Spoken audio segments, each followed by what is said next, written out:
Clubhouse.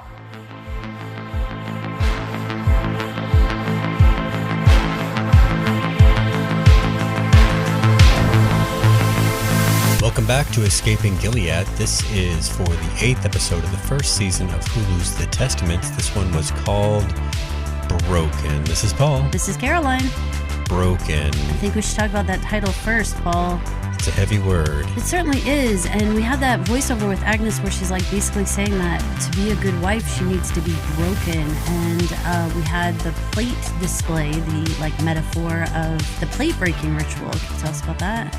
Yes, I thought that I recognized something about this ritual kind of relating to a Japanese art form called kintsugi, which if you've seen Japanese pottery that looks like it's been broken and then repaired with like gold or silver, so you can see like gold or silver in the cracks, that's what that art form is.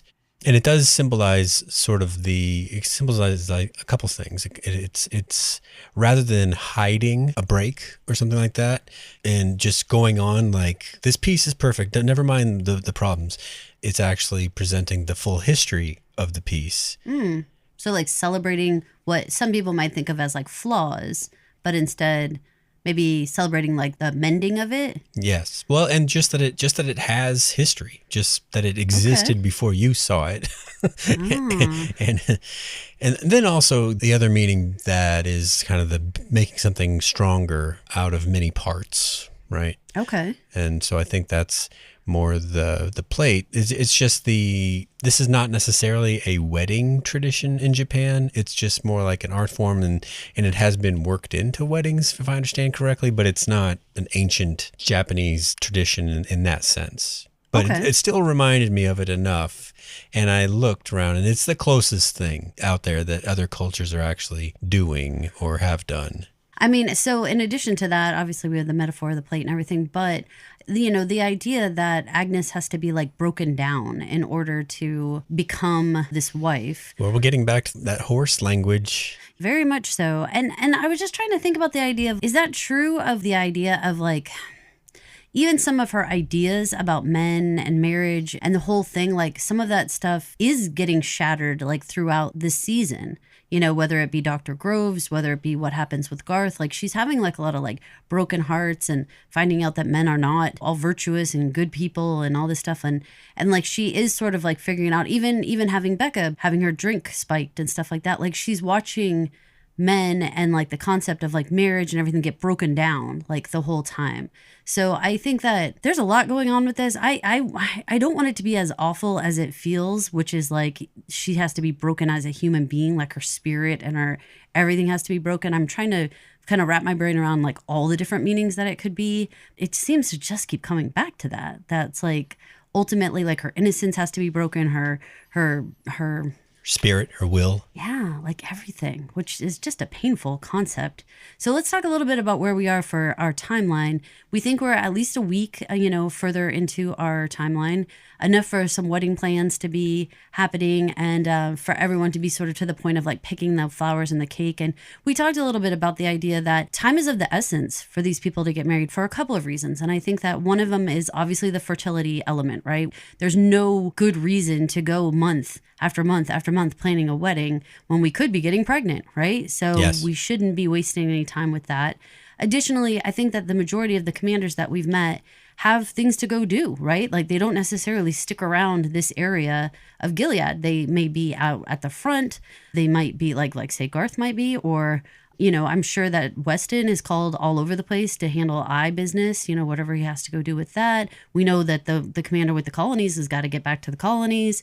So it seems very much like they're here in town for this period of time to like gather their wives and make their plans. But then like this has got to move along fairly quickly.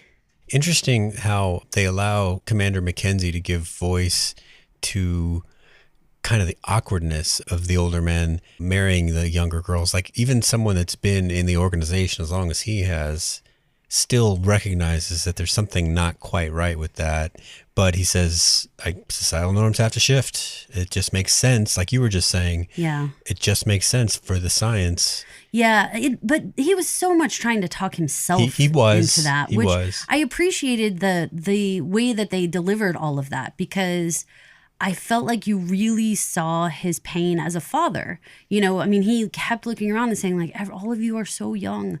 You could see it was like killing him. Like, you're so young, but at the same time, it's like we've got to balance for the greater good, like that type of talk of like, well, but obviously with the birth rates were there. I almost feel like that was like an entire speech for the audience, like a reminder to all of us, hey, even the most reasonable or kind or loving father, parent, adult in this society is having to kind of have this like moment of introspection where they're like, this feels so wrong, but at the same time, we're trying to build a new society and we're trying to fix this issue of fertility. So I have to kind of wrap my brain around something that doesn't feel right, but I know for the science of it that we have maybe a relatively small window in order to continue the human race. And so we need to act on it, even though it doesn't feel right by our societal standards. I felt like that was like actually talking directly to the audience, in addition to obviously making that character more layered and interesting, that he did have pause. He wasn't just Paula trying to just shove her out the door. The more I see Commander Mackenzie, the more I sympathize with the guy. And I think we're supposed to see that there are likable, responsible, loving people wrapped up in the Gilead machine. Which I think is very helpful as an audience member to be like, how we were talking about, how do you get from point A to point B? How do we get from America Today to something like Gilead? And how did reasonable, loving, caring, who we would think like normal people, if you will, get caught up in something like this? And if you just take the fertility problem alone, right? Don't get into all of the religious aspects, don't get into the submission of women and all the other things that came with it. But if you just said, oh my God, like the human race seems to be dying out, we need to do something, you could see how there would be like a portion of the population that could be really good, normal people who could get caught up in this and not even really want to go along with it. But like he said, like, you got to follow the science, like you got to do what makes sense for the human race kind of thing. I thought it was a smart way, again, to kind of bring in this balance that was introduced back when we were talking about the Pearl Girl backstory, and sort of bringing in this idea that there are pros and cons of Gilead, that there are things that you could see how someone could get enticed to become involved with it who are not vicious, horrible people. And I think that makes Gilead more compelling for the viewers rather than just the evil empire. Yes. They're evil and they've got their reasons. Doesn't everybody like all the time? I know it sounds so terrible, you guys. It sounds so terrible. And to be clear, our podcast is called Escaping Gilead. So there is no part of us that wants to be a part of Gilead. It's just when they give you this texture, right? When they give you moments like that, even with Lydia, like her backstory, right? When you like see that it's like, what happens if you feel like your back is against the wall? What choices would you make for your own survival? What choices would you make for the survival of the human race? What would you do? That's why it's an amazing story. And that's why, I feel like Margaret Atwood really struck a chord with people, because it's like, shoot, like, what would you do? And what would you put up with in order for some of these other things to happen? If you haven't watched The Handmaid's Tale, as one of our commenters on YouTube mentioned, they are catching up on The Handmaid's Tale. So amazing, you guys. There are listeners who are listening to Testaments right now who did not realize that Handmaid's was out there, or that this was a sequel story. And to that commenter, we want to say welcome. And we were by no means shaming you for not having seen Handmaid's, but wow, you said you're still in the first season, and we just want to say, like, buckle up and hold on and take breaks when you need to, because it is a heavy story. All right, let's get started with this episode's story. This is the first time in this series that we've seen a dream sequence.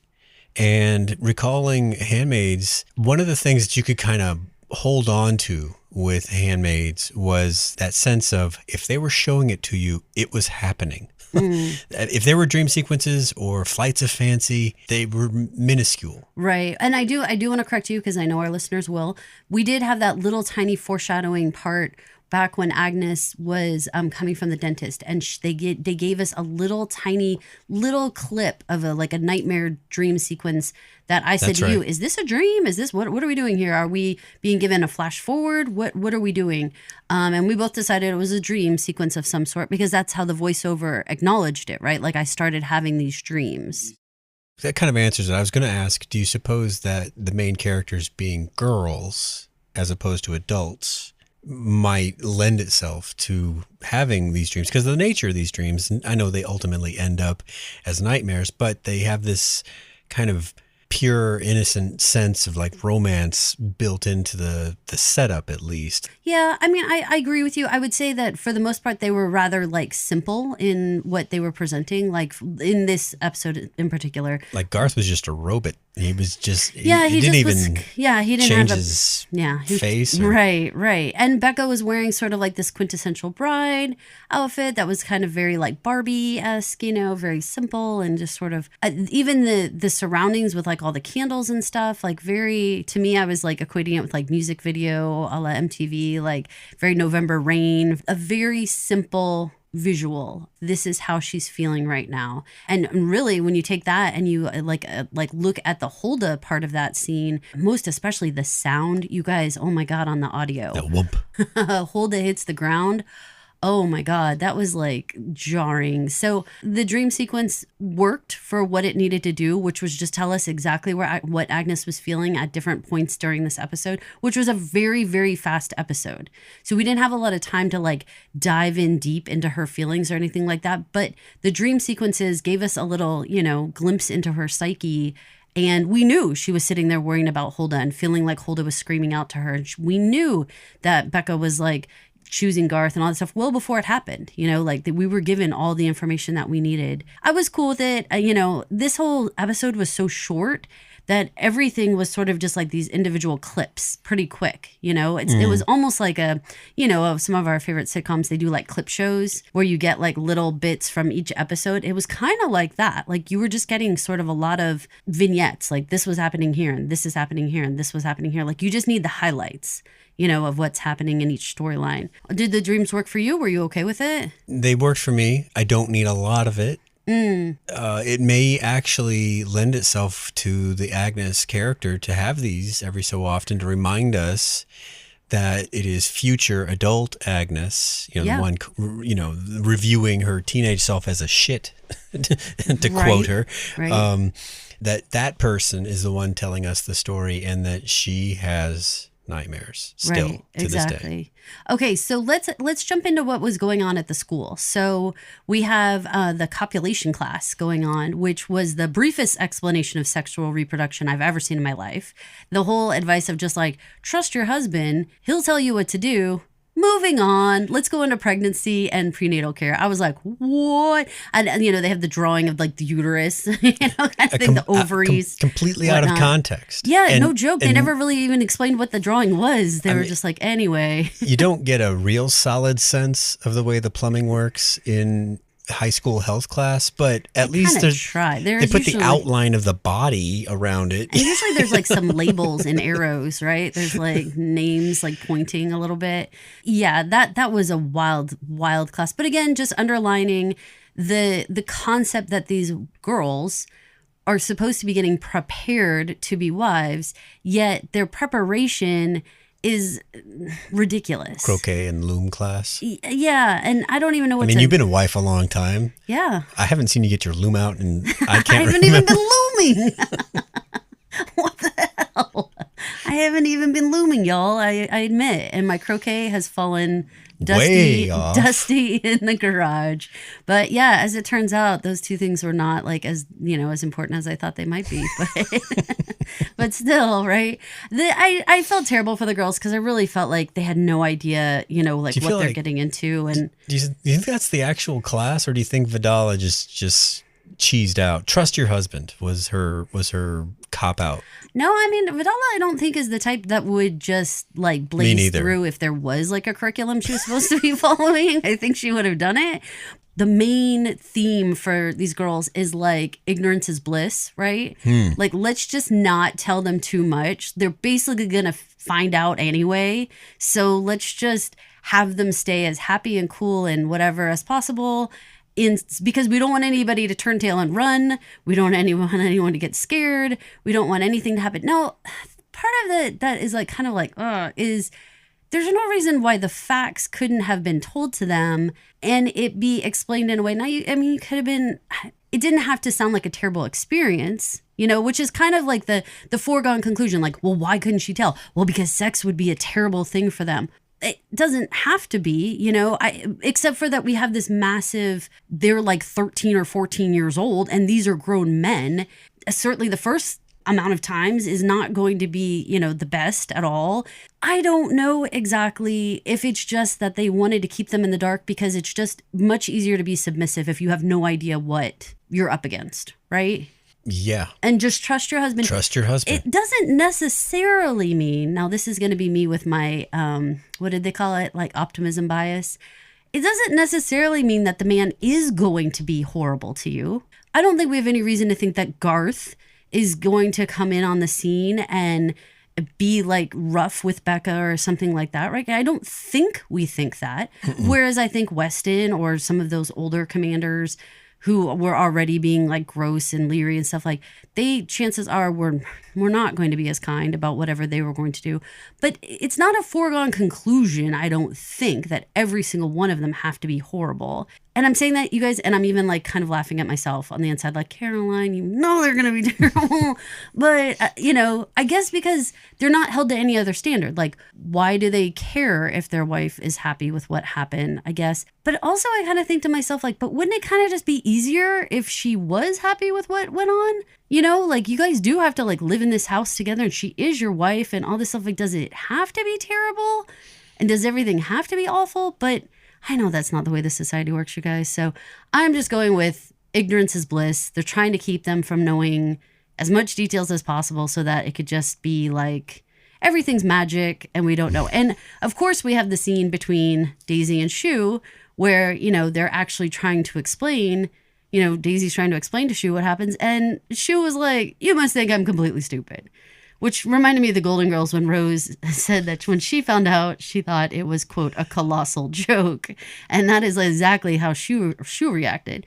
But what's kind of interesting about Shu, the actress? Tell. Rowan Blanchard is her name. And Rowan was on another show that Pod Clubhouse covered called Snowpiercer.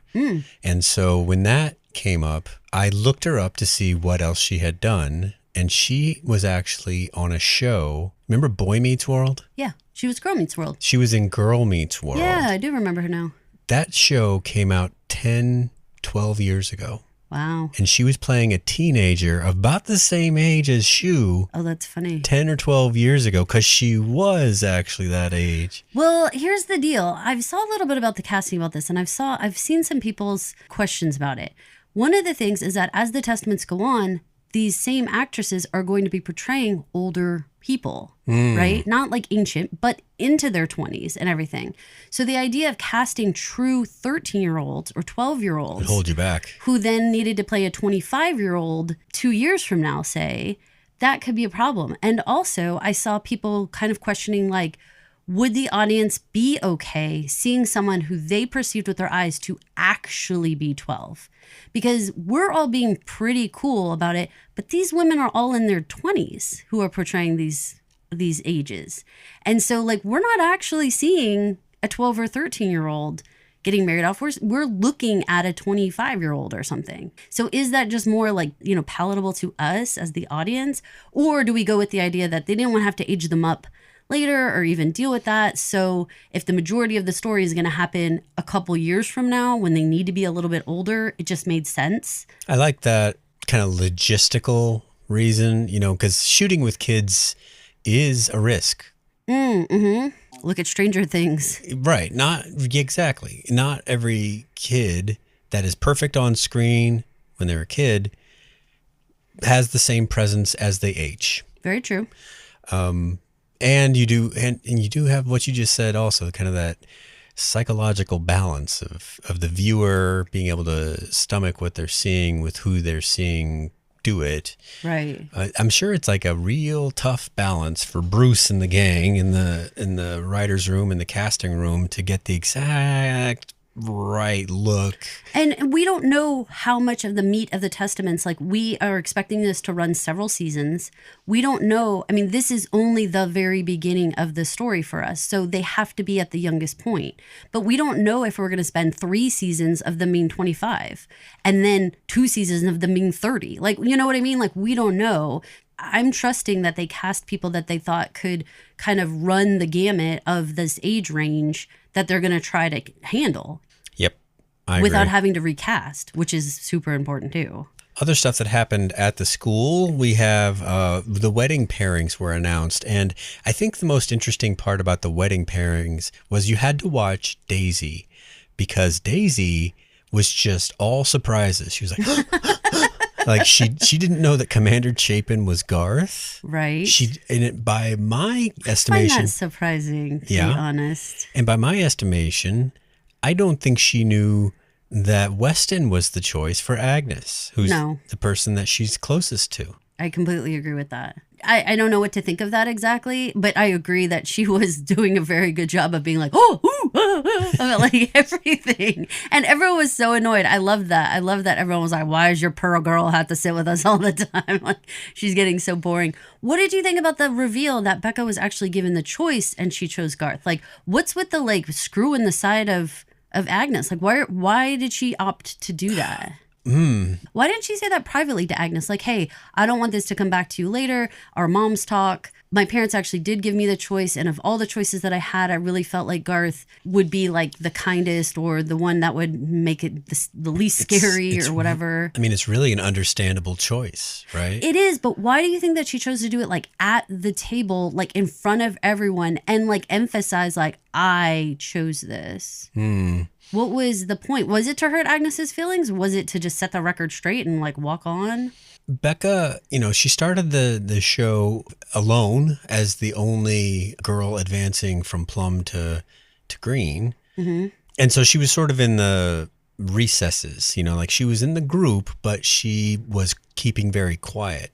And here, not only does she make this bold statement about choosing Garth, but also that her wedding party is going to be the first one of the season. So it's like she's taking control of her own little narratives there, and she's not ashamed to do it. I think that makes complete sense. I like the idea that she's grasping for some control over the situation and trying to kind of put her shoulders back and be like, yep, that's right. I'm the one that picked it and this is my choice. It's a really great point that she was at the beginning of this entire season the one who was already getting her dress fittings and stuff like that, because like even Paula acted like, oh, well, Becca's first. Oh, like I'm so surprised. Why are you so surprised? She should be further along in this process because she was choosing her dress when other girls hadn't even gotten their periods yet. So why wouldn't her mother already be getting her, planning her engagement party and doing all that stuff further back than these girls? Yeah.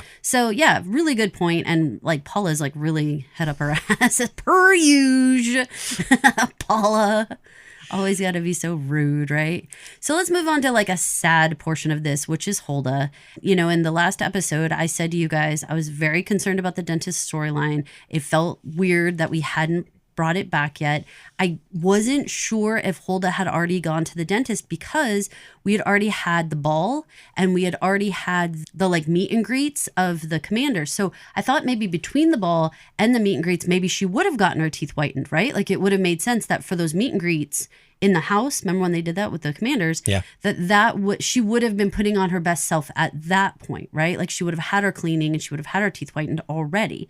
But so this was like, no, she didn't. And this did happen. And what do you think about the choice to not show us Hulda going to the dentist and not have to have us all live that with her? I think that was a very judicious, wise choice. Like, we have what we need as the viewers to kind of root for some sort of comeuppance for the dentist. You can go Game of Thrones about it if you want, I suppose, and show every last grisly detail, or give the audience credit for being able to put it all together. And this story with Hulda just lets us know the guy, he is a predator. He is just something that needs to be dealt with. I agree. the conversation between Hulda and Agnes and seeing Hulda be so upset and watch everything, that was all I needed. Listening to her retell the story was enough for me. I didn't need to see the dentist office. What did you think about Agnes? Basically, I don't want to say selling out Hulda, but she uses the phrase like using her as a canary in the coal mine. So the phrase canary in a coal mine, for people who don't know, it is a phrase that we use when it's an early warning of danger. So the origin of it is actually very literal. Canaries were historically used to test for carbon monoxide and other toxic gases in underground mines. So they would take this little bird who is like much more sensitive to something like a gas or some sort of toxicity. If the bird died or if the bird started showing distress, it would let the men who were working down there know like they need to get out before it started to affect them. That is the metaphor that we're using here. And Hulda is the sort of the meeker, more sensitive, I would say weaker of the two girls. I agree with you that I don't think Agnes was like a bad person necessarily. Like I think she was being harsher on herself in retrospect, like the voiceover, calling herself a shit and all that stuff. I don't think that was actually very fair. I mean, I think that Agnes handled it as well as she could, being a victim of the situation herself. The aunts have proven to be very harsh in a lot of situations. I mean, we saw Gabbana in this episode just like hit Shu with a rod on her way by just because they were like chit-chatting or whatever. Like, stuff like that. It's like, I think she was probably smart to try to be careful. She was encouraging Hulda to tell because Hulda seemed like the type of person actually who wasn't going to be able to keep it inside. And the fact that she was being so hard on herself, like Agnes knew she didn't do anything wrong. She wasn't sitting there berating herself that she had flirted with Dr. Groves or tried to lure him in some way with her feminine wiles. Like that wasn't Agnes's take on the situation. She understood she was taken advantage of, period. Hulda, on the other hand, was absolutely beating herself up, saying all this stuff. She was going to hell, all this stuff. So to me, telling her like, you actually need to act on this because I don't think you're going to be okay unless you try to tell somebody this. I don't think that was actually like terrible advice or throwing her to the wolves necessarily. I don't think Hulda could have handled keeping it to herself.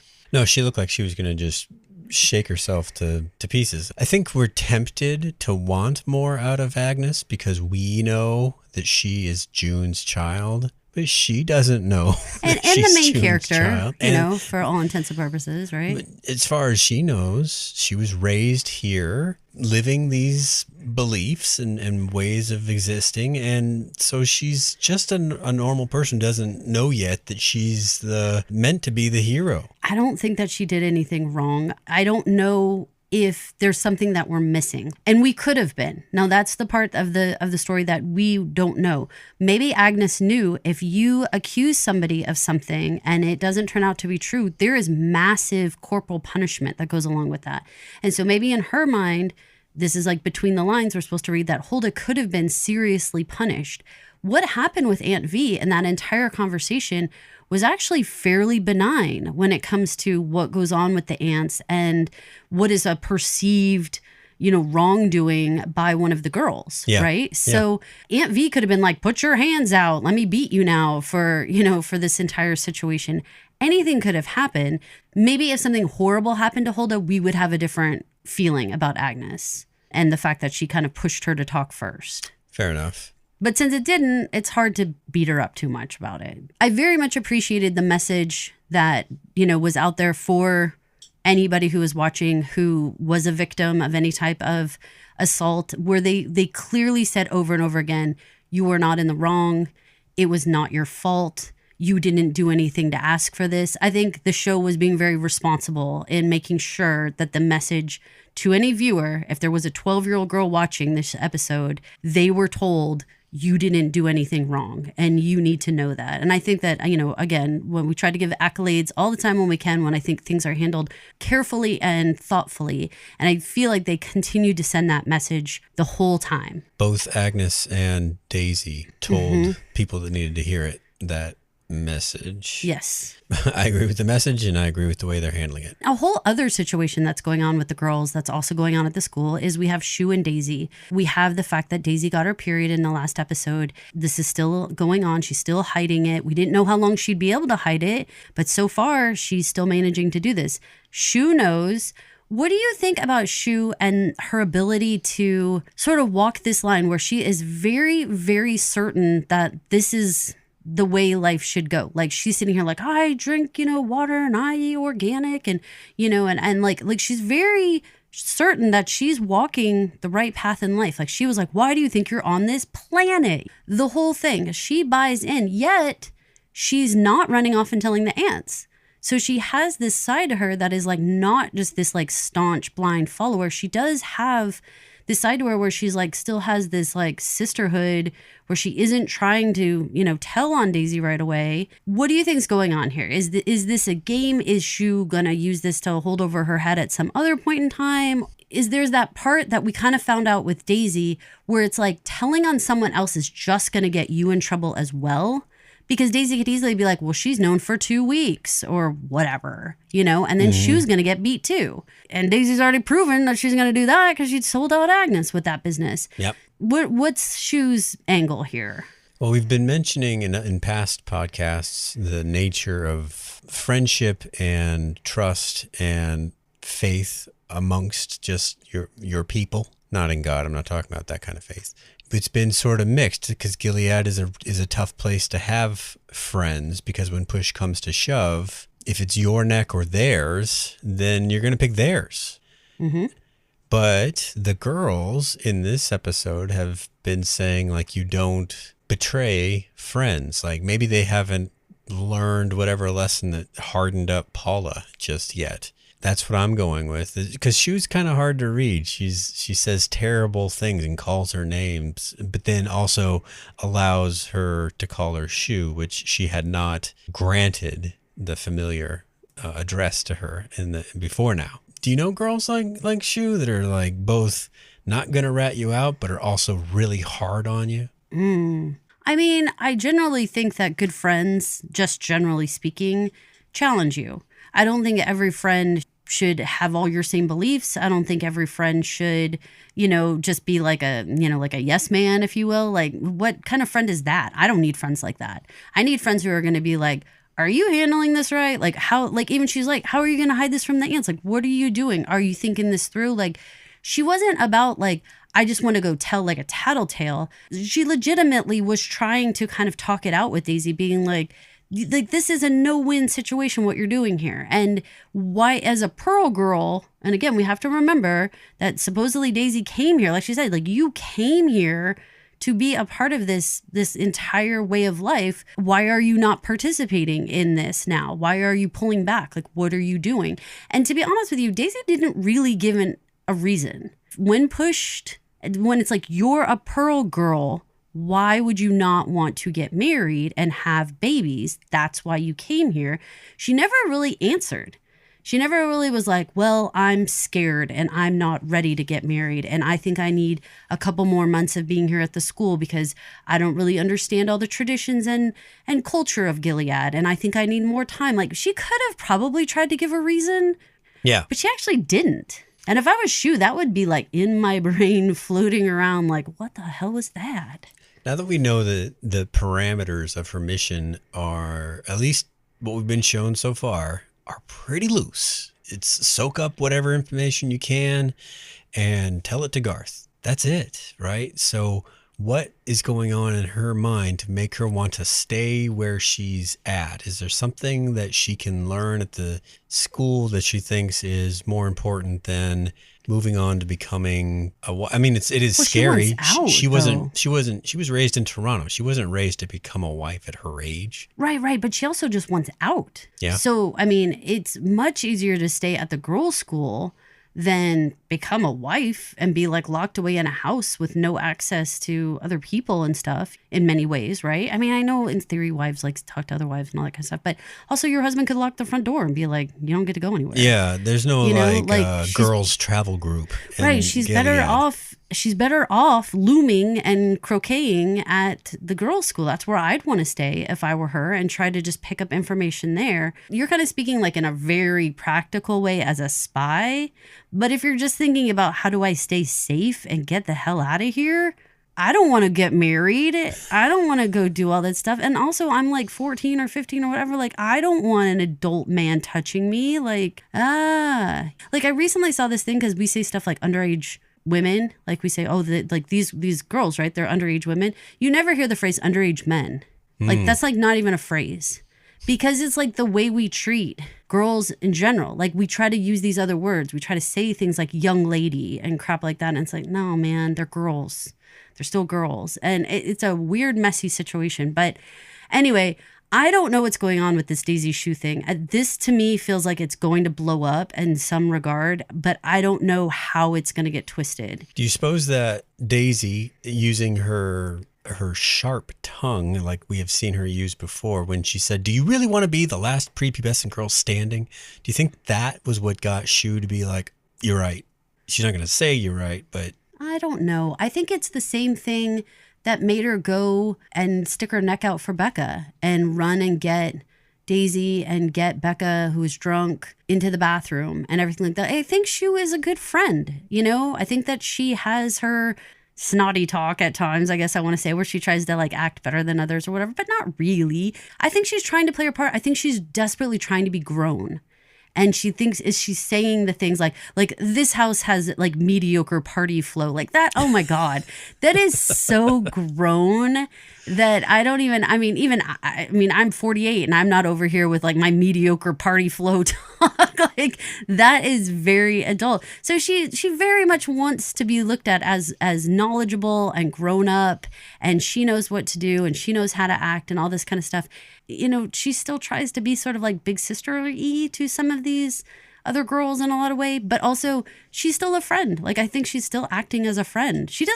Nobody wants anyone to get punished or to get in trouble because it's serious. It's not like you're grounded from the prom. It's like you're going to get your hand cut off. Right. So you don't want to play fast and loose with tattling on people. I'll take that because she did back down and she got her help. I mean, those are all good friend things, even though she calls you a slut. Right? Yeah, but, you know, they do that stuff to each other. They say some things sometimes. Not nice things. So let's get into some of the wedding planning that is going on. We have the cake tasting, the flower picking over at the Mackenzie house. Agnes is clearly uncomfortable. She is not happy with this whole situation. Paula's being such a jerk, man. Like, her entire thing when she's like, bah, bah, bah, bah, bah, like, this is a courtesy to you to get to try out the cake. Like, man, could you like take every friggin' bit of fun out of this? Like, could you just like suck the air out of the room? Absolutely, she could.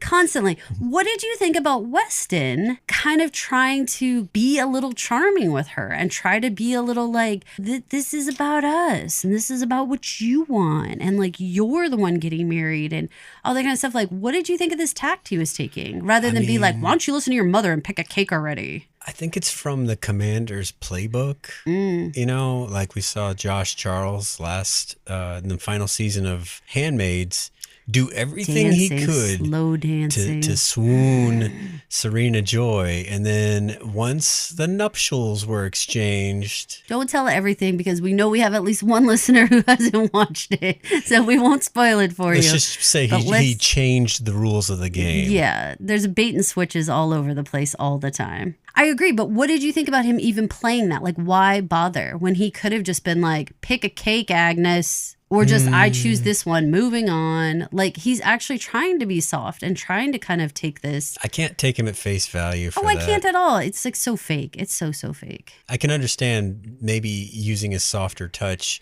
to try to get her on your side by saying that you're on her side. It feels more like a manipulation than actually a genuine, no, I'm on your side, whatever. I mean, I will stand up against Paula. I'm a commander. I don't want to listen to her shit either. Yeah, I agree with all that. I mean, the switch between her saying whatever Mrs. Mackenzie chooses is fine to then later Agnes picking the calla lilies and her saying like, "This is my choice, Paula."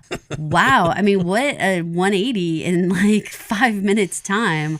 That was pretty amazing. Out of all the weddings you've been to, have you ever heard anyone say, the ranunculus look beautiful? I have never heard of a ranunculus, to be honest. And I've actually seen a lot of people choose calla lilies. I've been in a wedding carrying calla lilies. So I didn't actually think that was a strange choice at all. But I mean, Paula obviously had her own. It seems like a stuffy flower to me when we looked it up. I mean, it's got a lot of petals.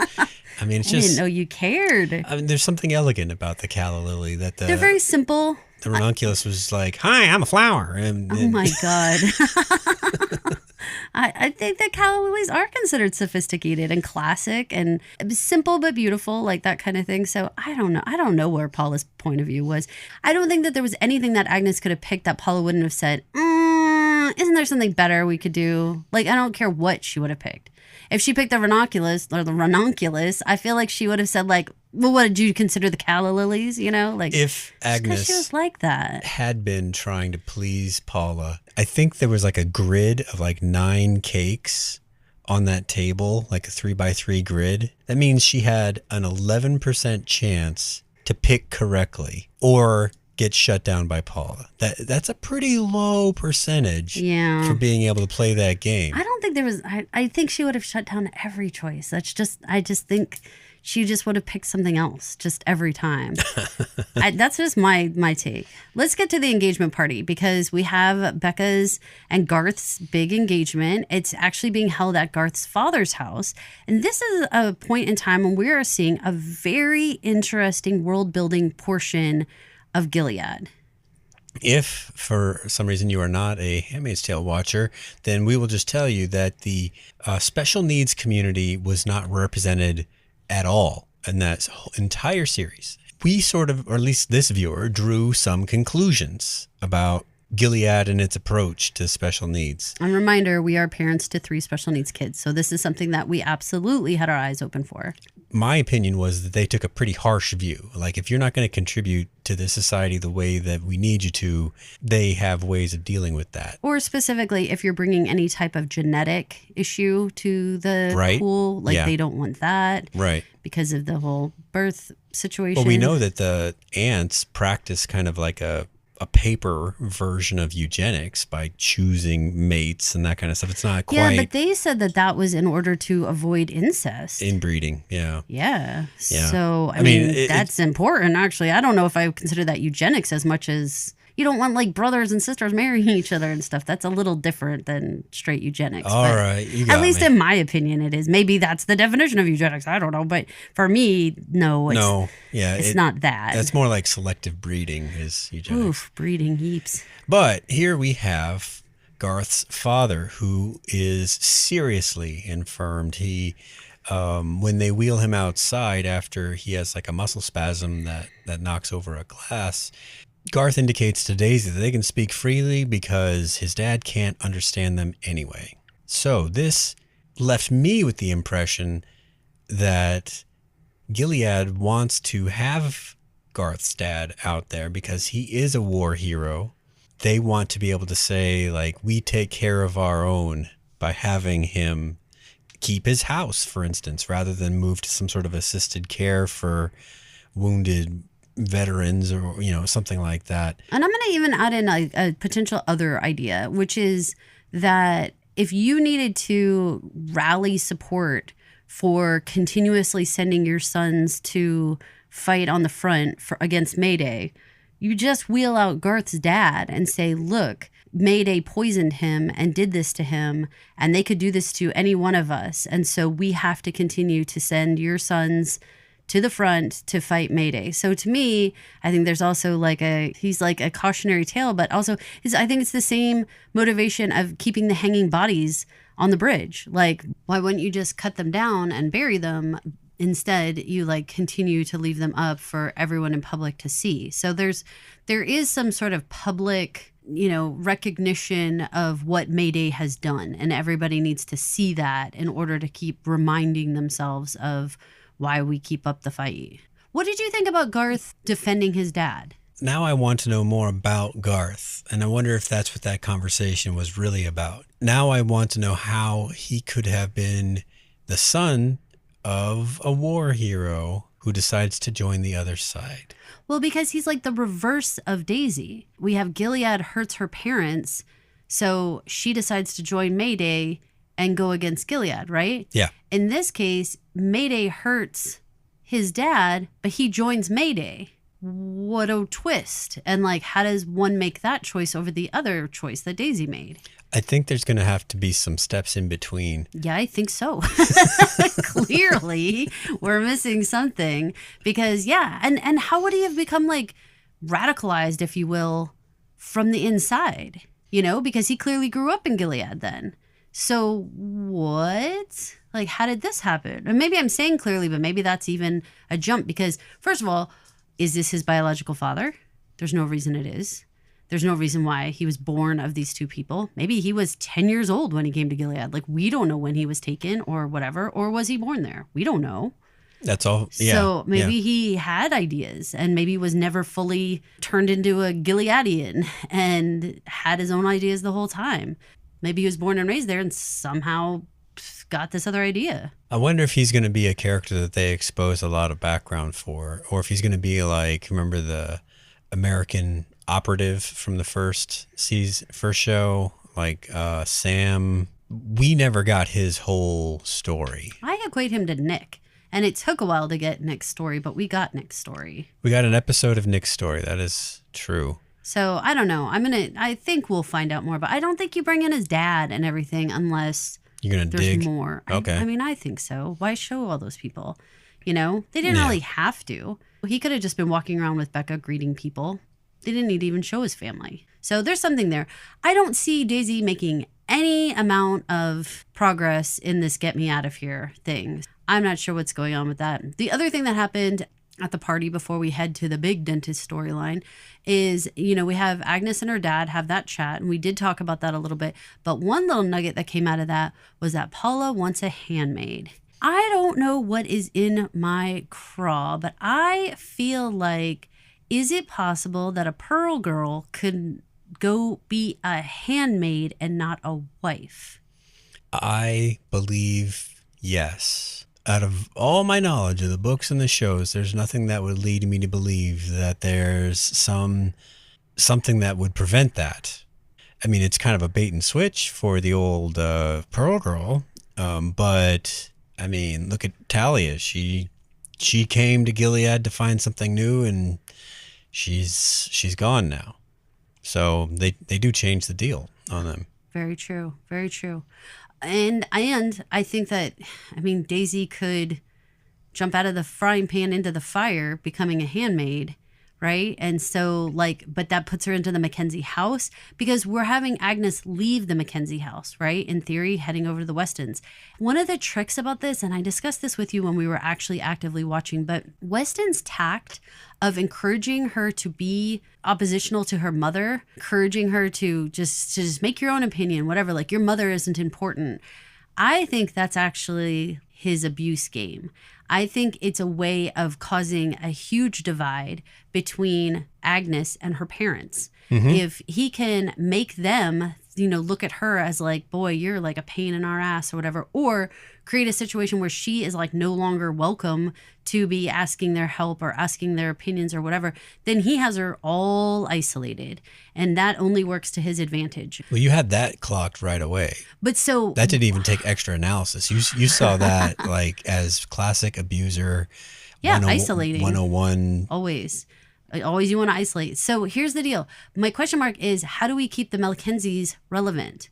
Well, if you add Daisy to their household, now the Rita that we have, Paula that we've already learned, Commander Mackenzie, they all stay in season 2 if Daisy goes to their house. Mm-hmm. If Agnes heads off to the Weston, why would we even have these characters anymore? Well, we were thinking that Daisy could potentially become an aunt, but then we couldn't puzzle out just how it was that she would stay in the story. We're going to pivot away from the school naturally.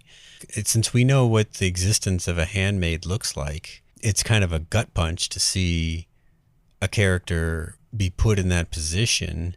but it just narratively makes a ton of sense. Positions of the wives and the perception of a wife's power and influence often stems from who they're married to and not much more. But is it possible you get a few extra feathers in your cap if you have kids? And that might be the big motivator for Paula? Oh, yes. That was almost explicitly said. The more children you have, the more blessings from God, all that kind of stuff. Yeah. So I think it is a huge status thing. Like we know with Commander Lawrence, the buy-in on the religious aspect of the Gilead philosophy is kind of mixed with the old-timers. And the ones that profess a great faith often are not completely believable. Like they're just saying the lines that they were told to say in those positions. So I wonder if Paula buys into the whole thing or I don't know. I'm just kind of thinking out loud about Paula and this handmaid.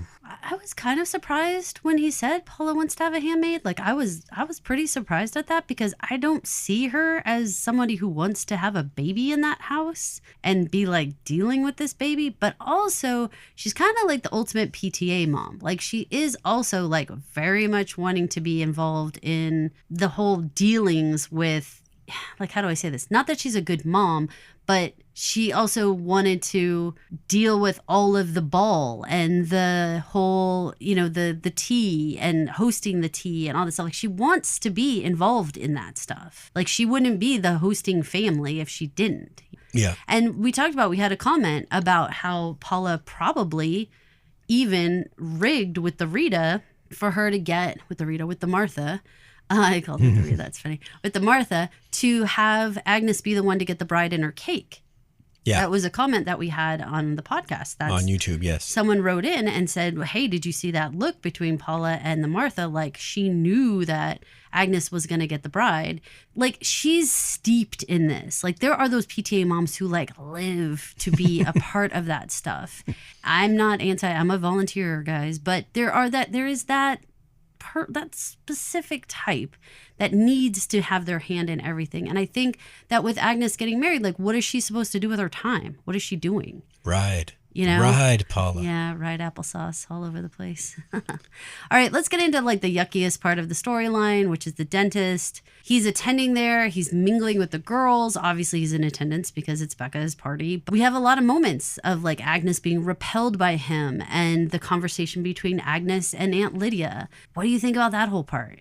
The way that the dentist is so smiley with the girls and comes up and has a conversation with them. I was just looking at that man and thinking about the actor. And like, if I were him, I think I would ask just so that I could continue to be this guy that's smiling with these girls. And the way that they filmed Agnes's abuse scene, I think they could have done that with like a stunt hand. You know what I mean? Yeah. And if I was that actor, I'd want a stunt hand.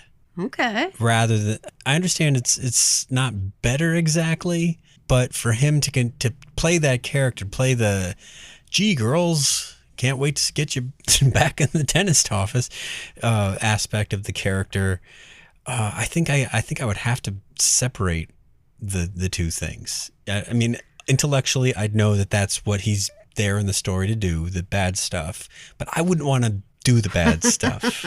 I appreciate that. And there's a fair chance that they used, like a stunt person's body and not actually the actress's body to be like the hand, touching. Yeah. It could have just been like a, literally like a torso, like a dummy body.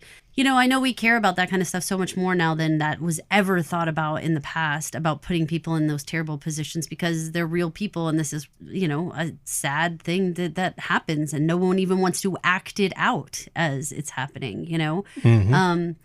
Okay, but let's get to the Aunt Lydia of it all, though. Yeah. I want to talk about that. So what did you think about all of that? And the fact that Agnes went to her and was very clear about it, even though she didn't say the words, but she was very clear about the intent. Do you think Lydia was clear enough with Agnes?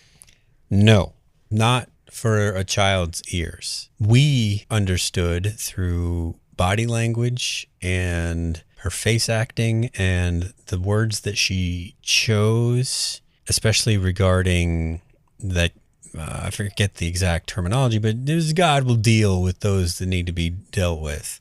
That was the point when she was supposed to understand Becca's dad would be dealt with, but it was too obtuse for Agnes to get.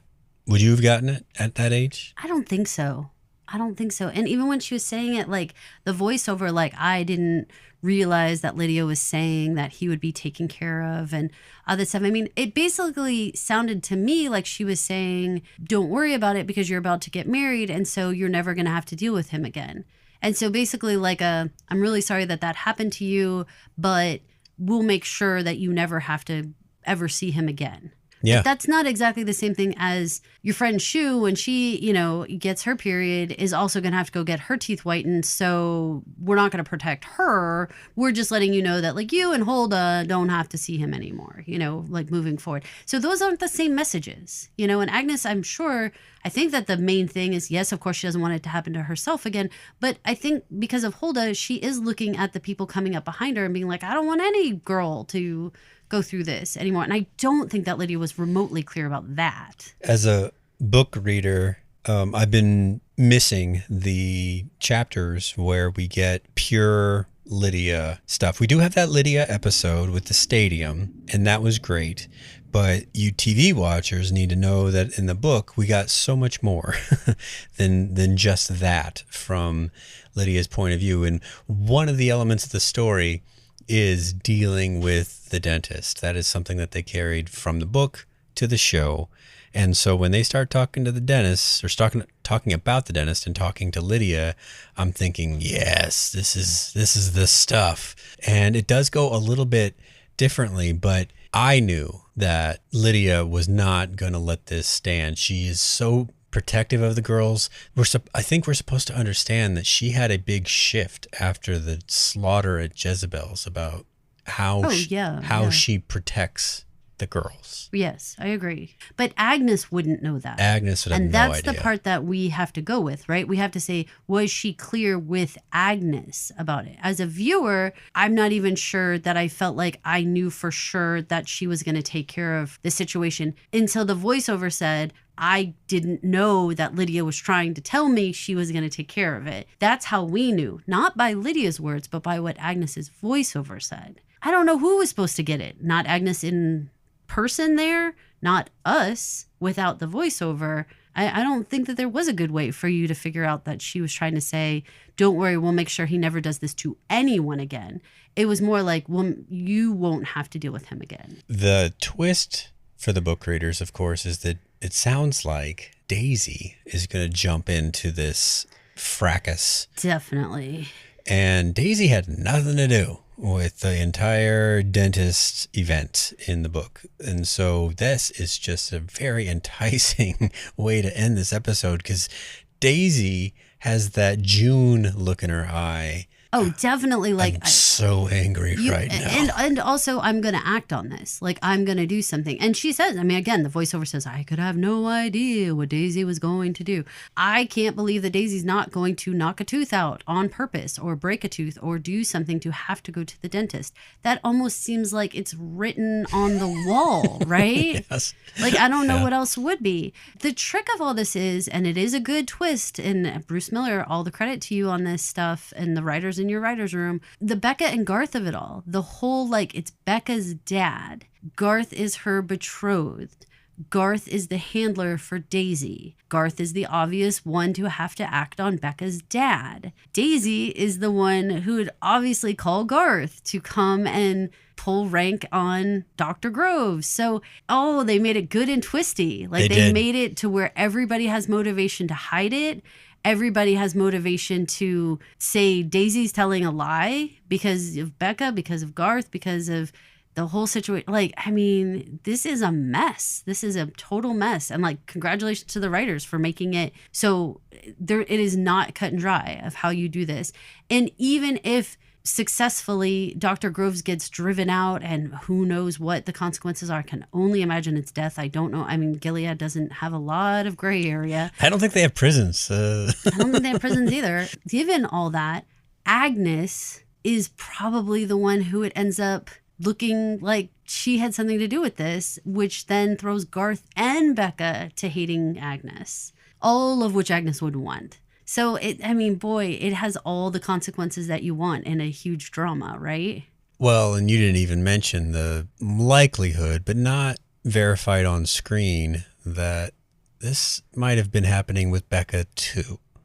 Yes. And that yes. conflict that she would have, like, you're right. Like if Garth is called, her husband to be is called to go round up her dad, that puts a kind of a dark cloud on their marriage, right? 1,000%. And also, like, it's like Garth doesn't want to have that on his head because, you know, he's also trying to be this eligible commander, right? So he doesn't, like, the whole thing, like I said, they've created a really amazing web of mess here that I don't know how anybody smoothly gets out of it. Really, the best thing would be for Lydia to handle the whole thing. But unfortunately, I think you've got a bunch of teenagers who are now completely chomping at the bit, literally, to try to deal with this. We might get a situation where Daisy deals with it. Lydia is going to be like, I was going to handle it. Oh, I think 1,000% it's going to be like, I was going to handle it.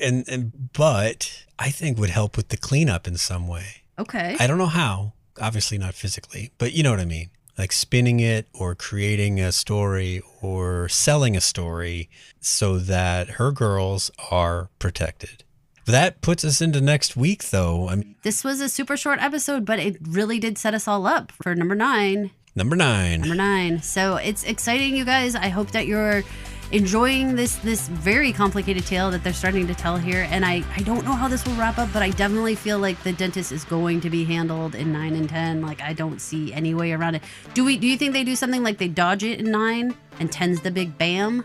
No. Or they got to hit it head on in 9? Yeah, I think you got to hit it in 9. I am looking forward to it. Well, this is Caroline. And this is Paul. Please remember to rate, review, and subscribe to our podcast on iTunes, Spotify, YouTube even, and leave us a thumbs up and reviews and comments and things on all those platforms. Because when you do that, it enables other people to find our podcast more easily. Thank you very much. Thanks for listening. On Clubhouse.